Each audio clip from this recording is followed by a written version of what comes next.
निम्रा की शादी टूटने के बाद जब हमजा इसके कमरे में इसका हाल पूछने जाता है तो देखता है कि निम्रा बेड पर बेहोश पड़ी है। हमजा घबरा कर इसे जगाने की कोशिश करता है, मगर जब निम्रा होश में नहीं आती तो वो बुलंद आवाज में फरीद और अरमियन को बुलाता है।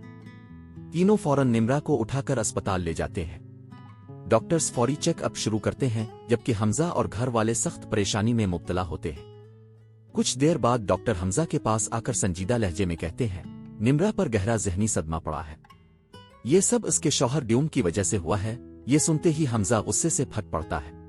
वो फौरन पुलिस को कॉल करता है, ड्यूम की लोकेशन ट्रेस करो, मैं इसे छोड़ने वाला नहीं। इसी दौरान अलीज़े हमजा और फरीद साहिब को मोबाइल में अनोशा की एक वीडियो दिखाती है, जिसमें अनोशा रो रो कर कह रही होती है, सिकंदर ने मुझे धोखे से निकाह में बांधा, फिर छोड़ दिया, मेरी जिंदगी बर्बाद कर दी। वीडियो देखते ही फरीद साहिब का खून खौल उठता है और इत्तेफाक से पीछे खड़ा सिकंदर ये सब सुन लेता है।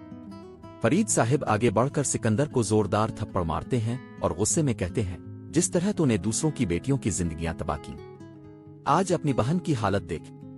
वो अस्पताल में जिंदगी और मौत की जंग लड़ रही है। ये सुनकर सिकंदर की आंखों से आंसू बहने लगते हैं। इसी वक्त डॉक्टर वापस आते हैं और कहते हैं, निम्रा की हालत अब खतरे से बाहर है। ये सुनकर सबके चेहरों पर सुकून आ जाता है। इतने में पुलिस आमिर को हथकड़ियों में अस्पताल ले आती है। अरमियन इसे देखकर घबरा जाती है। आमिर सीधा फरीद साहिब के सामने खड़ा होकर कहता है, आग मैंने लगवाई। मगर अरमियन के कहने पर यह सुनते ही फरीद साहिब अरमियन के मुंह पर थप्पड़ मारते हैं, शर्म नहीं आई तुम्हें, अपने ही घर वालों के खिलाफ ऐसे काम। रमियन रोते हुए मुआफी मांगती है, मगर देर हो चुकी होती है।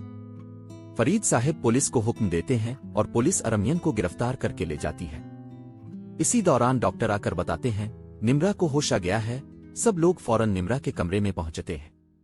हमजा कहता है, ड्यूम ने जो किया है इसका हिसाब वो जरूर देगा। इसी लम्हे पुलिस का फोन आता है, हमने ड्यूम को गिरफ्तार कर लिया है। हमजा कहता है, इसे अस्पताल ले आओ।